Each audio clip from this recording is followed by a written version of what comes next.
Sharing, பகிர்ந்து உண்ணுதல் அப்படிங்கிறது என்ன லெவலில் நம்ம வாழ்க்கையில் இருக்குது, என்ன அளவுகோல நம்ம வாழ்க்கையில் இருக்குங்கிறத நம்ம உணர்ந்துக்கணும்.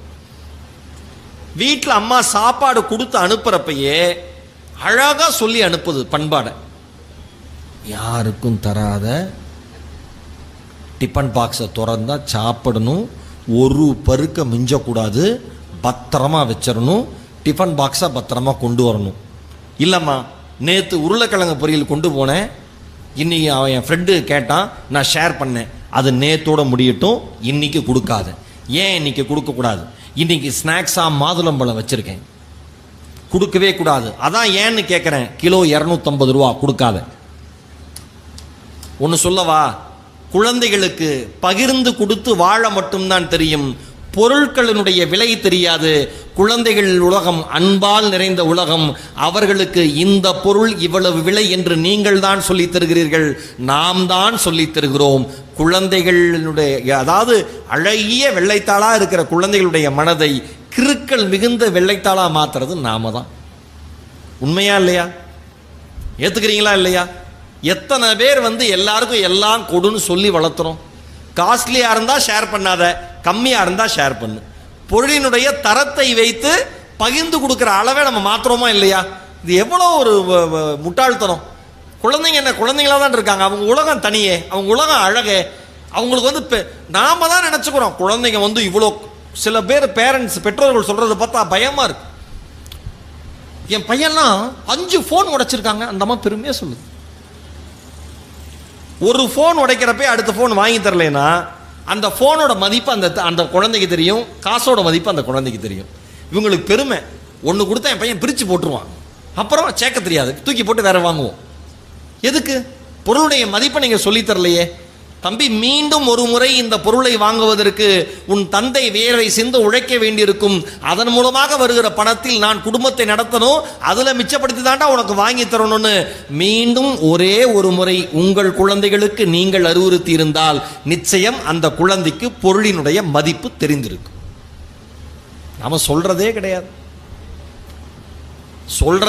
ஒரு பஞ்சு மிட்டாய்க்காக நான் 4 நாள் எழுதியிருக்கேன் வீட்டில். டெய்லி 5 மணிக்கு சாயந்தரமான பஞ்சு மிட்டாய் வரும். அதில் அந்த கலர் பொடியை தூவி அவர் சுற்றுவார், அப்படியே பஞ்சு பஞ்சா பறக்கும். குச்சி வச்சு அப்படி பண்ணுவார். சில இதில் மட்டும் கலர் அதிகமாயிரும். ஃபஸ்ட்டு வாங்குறவங்களுக்குலாம் கலர் அதிகமாக கிடைக்கும், போக இருக்கிறவங்களுக்குலாம் கலர் கம்மியாகிட்டே இருக்கும். வெள்ளை கலரில் ரோஸ் கொஞ்சமாக நிற்கும். அதில் வாங்கி சாப்பிட்ற அதிகமாக இல்லை. அப்போல்லாம் ஒரே 1 ரூபா ஒரு பஞ்சு மிட்டாய், 1 ரூபா. அந்த 1 ரூபாய்க்கு பஞ்சு மிட்டாய் வாங்கி தரதுக்கு எங்கள் அப்பா வாங்கி தர மாட்டார். ஏன்பா வாங்கி தர மாட்டேங்கிறீங்க? இப்போ எங்கள் அப்பாவுக்கு இப்போ 81 வயதுங்க. 81 வயது எங்கள் அப்பாவுக்கு. முக்கியமாக ஒரு விஷயம் சொல்கிறேன், அவர் வேலைகளை அவரே கவனித்துக் கொள்கிறார். எவ்வளோ பெரிய இறையருள், எவ்வளோ பெரிய உடல் ஆரோக்கியம். ஒன்றுமே இல்லை, 68 வயசு வரைக்கும் சைக்கிள் ஓட்டினார். 68 வயசு வரைக்கும் சைக்கிள் ஓட்டினார். எங்கள் அப்பா சொல்கிறாரு, முன்ன மாதிரிலாம் உட்காந்து எந்திரிக்க முடியலதாங்கிறார் 81 வயசில். நான் சொன்னேன், கடுப்பு கலை பார்த்தீங்க, அமைதியாக போயிருங்கன்னு.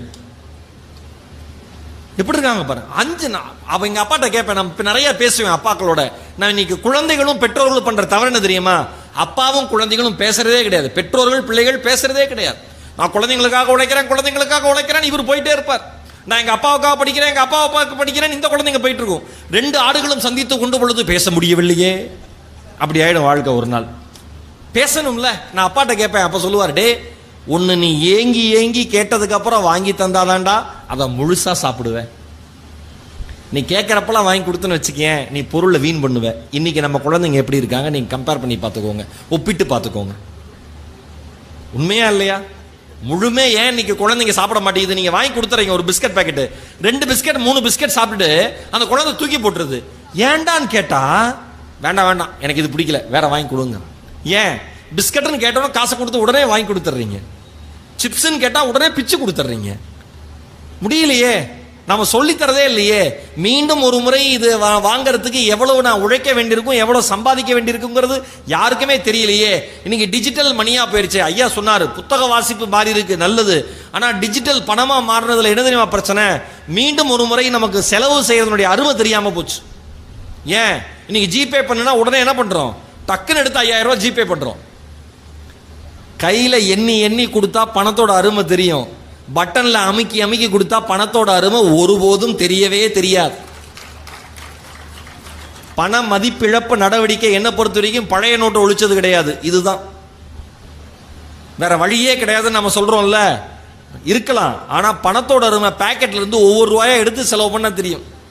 எல்லா இடத்துலையும் ஜிபே வச்சிருக்கேன், பொட்டி கடையில ஜிபே வச்சிருக்கேன். சார் சேஞ்ச் இல்லை, ஜிபே பண்ணிடுங்க சார், QR கோடு காமிக்கிறார். இளநீ கடையில் ஜிபே பெருசாக தொங்குது QR கோடோட, ஃபோன்பே என்ன வேணா பண்ணுங்க. மீண்டும் ஒரு முறை குழந்தைங்களுக்கு நம்ம சொல்லி தரணும்ல. ஏன்னா எனக்கு தெரிஞ்சு இன்றைய தலைமுறை, ஏன்னா 5வது வகுப்பு கீழே படிக்கிற குழந்தைங்களுக்கு ஒரு 5000 ரூபாய் கொடுத்து என்ன சொல்லுங்க, என்ன தெரியாது குழந்தைங்களுக்கு. ஏன் பணத்தையே நம்ம காமிக்கிறது இல்லை குழந்தைங்க கையில். உண்டியில் சேர்க்கிற பழக்கம் இல்லை. இங்க இருக்கிற எத்தனை வீட்டில் இருக்கிற குழந்தைங்க உண்டியில் பணத்தை சேர்க்குது? கை தூக்குங்க. ப்ரோக்ராம் முடிச்சுட்டு வீடியோ வந்து பார்ப்பேன். 6 பேருங்கய்யா, 6 பேர். மீதி வீட்டில் என்னாச்சு? ஏன் அந்த பழக்கத்தை ஏற்படுத்தலை? காசோட வரும். அப்புறம் குழந்தைங்களுக்கு எப்படி தெரியும்? சின்ன வயசில் ஒரு மண்ணுண்டியல் இருக்கும். அந்த மண்ணுண்டியல் அழகாக அந்த அண்ணாச்சி பழ கலரில் இருக்கும். அழகாக அதுக்குள்ளே காசை போடுவோம். வருஷம் ஆனால் உடைப்போம். தீபாவளி பட்டாசு அப்பா கம்மியாக காசு தருவார். அதுலேருந்து காசை எடுத்து நாம் ஒரு 10 ரூபா 5 ரூபாய்க்கு பட்டாசு வாங்குவோம். ஒரு பாம்பு முட்டைங்க, ஒரு பாம்பு முட்டை பொங்கி வரும், அவ்வளோ சந்தோஷப்படுவோம். கரெக்டாக தலைவா? தீப்பெட்டி எடுத்து வச்சுட்டு, அது குரங்கு தீப்பெட்டி. அது இங்கே எப்படி சொன்னீங்க தெரியல, முதல்ல ஈரோட்டில் குரங்கு தீப்பெட்டி கலர் கலராக லைட் எரியுமே, தினோண்டு குச்சி தான் இருக்கும். சின்ன அதை வச்சுட்டு அந்த பாம்பு பொங்கி வரப்போ நம்ம சந்தோஷம் பொங்கும் பாருங்க. பக்கத்தில் இருக்கிற மூக்கெல்லாம் பிடிச்சிக்குவோம். உலகத்திலே அது மாதிரி ஒரு மோசமான நாத்தம் எதுலேருந்து வராது, துர்வாசனை. ஆனால் நமக்கு கொளுத்துற நமக்கு இருக்கிற சந்தோஷம் இருக்கு பாருங்க, புஸ்ஸுன்னு வரும். அது எங்கள் அண்ணன் பக்கத்தில் ஒன்று கொளுத்துவான், நான் ஒன்று பக்கத்தில் கொளுத்துவேன். அவன் கொளுத்துனதை விட என்னோட அதிகமான பாம்பு மூட்டையிலேருந்து பொங்கி வந்துருச்சுன்னா ஒரு திமிரு வரும் பாருங்க. ஆஸ்கர் விருதுகளை அள்ளி வந்த மாதிரி ஈரோடுல ஹவுசிங் யூனிட்ல மொட்டை மாடியில் நான் நின்றுகிட்டு இருப்பேன், அப்படி சந்தோஷமா. அந்த சந்தோஷம் எல்லாம் குழந்தைங்களுக்கு இல்லை. ஏன்? குழந்தை கம்மி மத்தாப்பு இவ்வளோ, அதாவது தெரு முனையில மெழுகுவத்தி இருக்கு, வீட்டில இருந்து இது பத்த வைக்குது. அம்மா பெருசு இருக்குங்க கம்பி மத்தாப்பு, நேசா எரியுது. இன்னைக்கு பட்டாசு புஷ்ஷுன்னு போறதெல்லாம் வெடிக்குது, வெடிக்கிறதெல்லாம் புஷ்ஷுன்னு போகுது. புரிஞ்சுதா உங்களுக்கு நான் சொல்றது? அவ்வளவு தூரம் எரியுது. கொஞ்சம் பாதி எரிஞ்சு முடிச்சோன்னே கம்மி மத்தா. இவங்களை பெற்றவங்களே கை சுற்றும், கை சுற்றும். எது? அது எரிஞ்சு முடிக்க இன்னும் அடுத்த தீபாவளி ஆகும். கை போட்டு போட்டு போட்டு காலை வச்சு அமுக்கி அடுத்தது. குழந்தைங்கள பாதுகாப்பாக வளர்க்குறாங்களா? நான் ஒன்று சொல்ல வாங்கி இருக்கிற அத்துணை பெற்றோர்களுக்கும் ஒரு வார்த்தை சொல்லுகிறேன். நீங்கள் உங்கள் குழந்தைகளுக்கு பொருளினுடைய மதிப்பை சொல்லி வளர்க்கவில்லை என்றால் ஒருபோதும் உங்கள் பொருள் உங்களுக்கு சொந்தமில்லை என்று நினைத்துக் கொள்ளுங்கள்.